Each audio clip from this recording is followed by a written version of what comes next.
What an experience of tracking slender loris. Slender loris is inside the cluttery area, and the way the naturalist, look for it.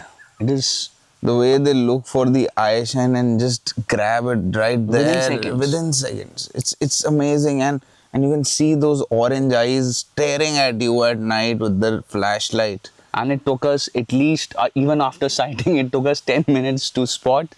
It is so difficult, so difficult. Without these naturalists, it is not possible. Not at all, not at all. And one has to be really aware, really cautious, really intense, really have to look out in the cluttery areas in the dark with the help of the torches. It is mind-blowing. And once you sight the slender loris, oh my lord. I have never seen something like that. It is a primate. It looks like a human with big eyes. It's a mystical creature. Very it's a tailless creature. They say they used to pray the slender loris, and they still do in parts of Goa.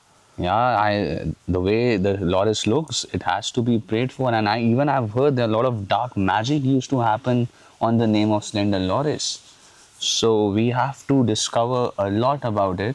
Yeah, we've just had the opportunity to see it for the first time this time. Hopefully, we'll see it again in today's safari. Absolutely, absolutely. Guys, if you haven't experienced the slender loris in the wild, we would highly recommend you to just come at Nature's Nest, and rest everything will be managed, and you have to experience this species face to face.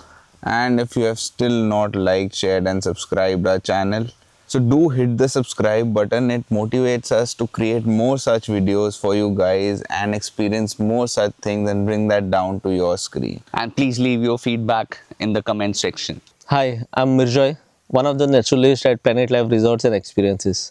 So I've been working for Planet Life since last 6 years, but I also look into sales and marketing, and I also look into the guest experience as well. Basically, Nature's Nest was started by two renowned naturalists. One is Pankaj and Ramesh Dharmakar. They are the founders of Nature's Nest. Currently, Nature's Nest is catering to a lot of families with young children, and we are looking at how to introduce children to nature. And that is what our current focus is, in addition to a lot of wildlife lovers from across the globe. So, though today Nature's Nest is doing that, we started as a birding lodge. So, way back in 2010, so a lot of people were coming to Goa for bird watching, especially from Europe and the West. Very few Indians were coming to Goa for birding, especially in the Western Ghats. So the idea was to create a place where bird watchers can come, stay, and experience birding for about 3, 4, 5 days, covering the different Western Ghats species. And that is how Nature's Nest was started way back in 2010. There were a lot of foreign clients who used to come to Goa to do bird watching, especially for the forest birds. And there was a need where people wanted to stay for 3 to 4 days and enjoy bird watching with Pankaj and Ramesh. And that's when they started scouting for a place, and they came across a place like Nature's Nest and decided to talk to the landlord and work with them. And that's how since 2010 Nature's Nest has been evolved from a birding lodge to a nature centric property. And basically, if you talk about the vision of our founder Pankaj or any of our team member, now if you ask them, it will be like we always love taking our clients out in nature and showcase nature up close. See, when we started, one of the main goals was to cater to bird watchers and wildlifers, but that wasn't the only goal. The vision and the idea was to set up an eco lodge, which is practicing ecotourism, where the community is also part of it. So more than 90% of our team is from the surrounding forest villages, and that was the goal. That was step one for us. Second one was building the awareness and getting children and young generation involved. The third was to practically implement conservation action, so for which we started with a 15-acre area where we are regrowing forest, and we have developed water holes there. So wildlife and birds are benefiting from it. So that is the model. It's a cyclic model. When people come, we generate the revenue and the profits, and the profit goes, a part of the profit goes back into conservation. So that is a cyclic model. That has been our vision, and we want to grow more of it, do more of places like this. And so it's a cyclic model of conservation that we want to build. Yeah. Yeah, it's one of the rarest species to find in Western Ghats. In fact, it's so rare that no one can guarantee you that sighting. There are few mammal sightings where we can tell you, okay, we might get it if you go in this particular area. But with regards to slender loris, it is very difficult to find because they stay in dense clutters, and they prefer being in the woody climbers. That's known as liana. This forest is well known for lianas, and they prefer staying in those clutters. So the Malabar Grey Slender Loris is the species which you get here. It is endemic to Western Ghats, and very few people have seen this creature. And the Slender Loris is basically a species of primate. We also call it as tailless primate. Okay, they are very small in size, like a baby monkey. Okay, with big fat eyes, and you see them only during the night time. And you asked me why it is known as Manvanao. One means forest and Manav means men. So you sometimes see them walking on two legs on the trees. So same like how humans walk. Okay, and you also asked me the question, how, what they feed on. They are mainly omnivorous actually. They feed on leaves, they feed on fruits. They also love insects very well. I've also seen them feeding on small bush frogs. Few times during monsoon time, I've seen them feeding on bush frogs as well. Yes, the digits you have seen. I think during your first safari, you came across the slender loris, and you must have seen the digits. They are same like the humans. Yes.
Friends, we are going for a plantation walk.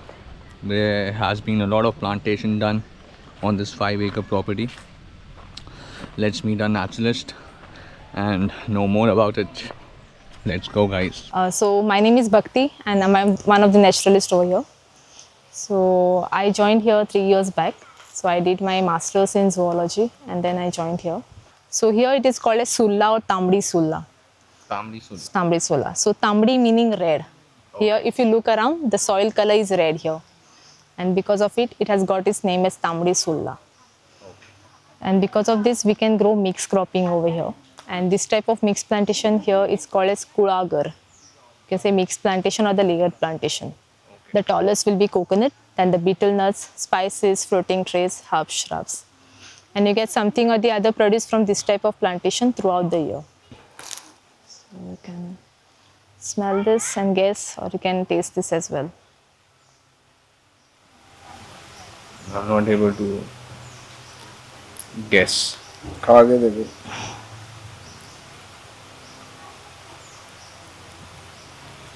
It's quite kadwa. Quite sour. I'm not Any able guess? to guess. This is an allspice plant. Okay. So this has main the smell and the taste of main 5 spices, mixture of 5 spices. So mainly the nutmeg, clove, cinnamon, star anise, cardamom. Now So- I can recollect. Yes. Star anise was there in this. Yes, I was correct. not able to collect the So this is thing. And the also, clove. yes, allspice or 5 spice we call it.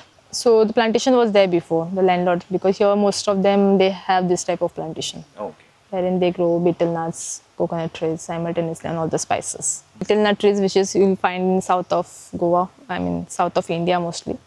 So these are the species. And this coconut variety. So this coconut variety is Banaulim variety. Which variety? Banaulim variety. Okay. So we have got one beach in South Goa called as Banaulim beach.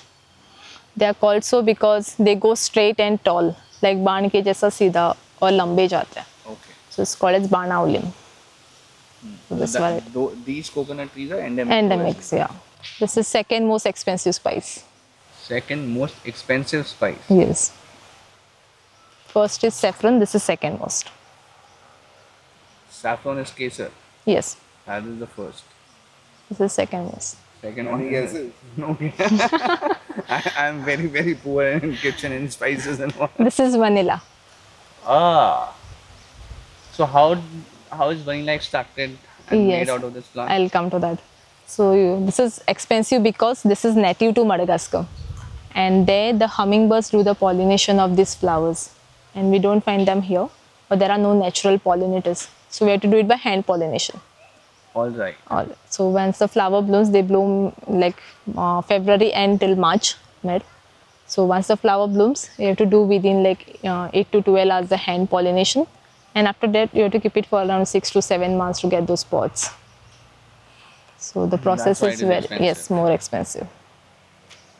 So right now you can see it's flowering actually there. Here also on top you can see the flower which is coming out. This is a black pepper plant. Yes. Nice. So all of the black peppers that I'm seeing, the like small cute packets are being made to sell at the reception counter. कितना time में लाल होता है? So once they are mature, like around 6-7 months. It's a termite hill. Oh my God. Yes. And here in Goa, we worship this as goddess Sateri as well. Goddess Sateri. Sateri, yes. Okay. So this goddess Sateri will have this bigger mounts, all those. So which plant? Yes. Yes. Can I taste it also? Yes, you can taste it. You can taste it.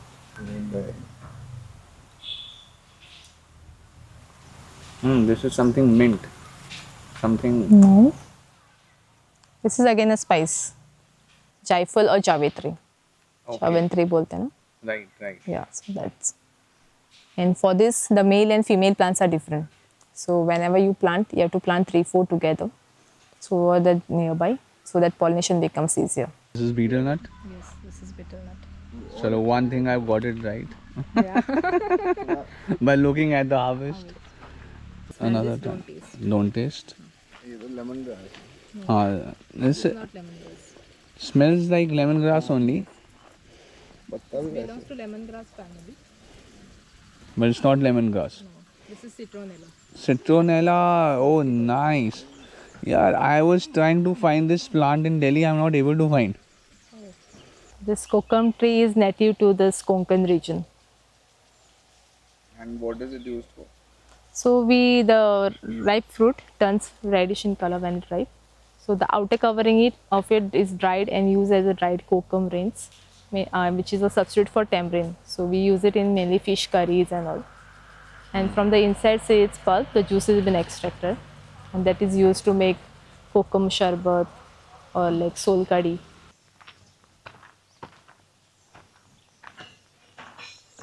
Fact is that, so the one part of this sepal will turn into white color leaf. Okay. So the white leaf is the sepal part of the flower.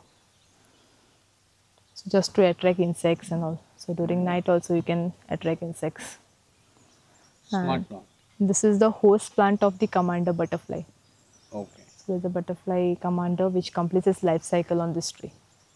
Okay. So every butterfly has a specific host plant.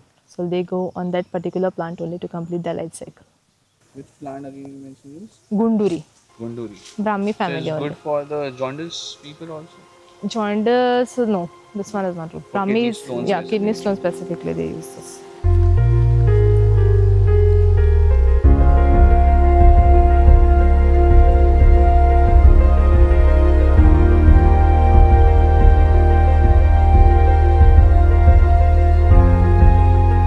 So this is Udak and barbecue.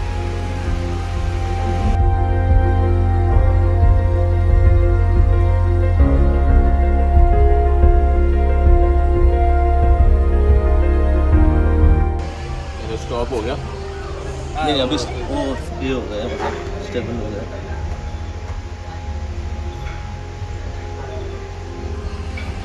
सही साफ मिला है बहुत ही सही साफ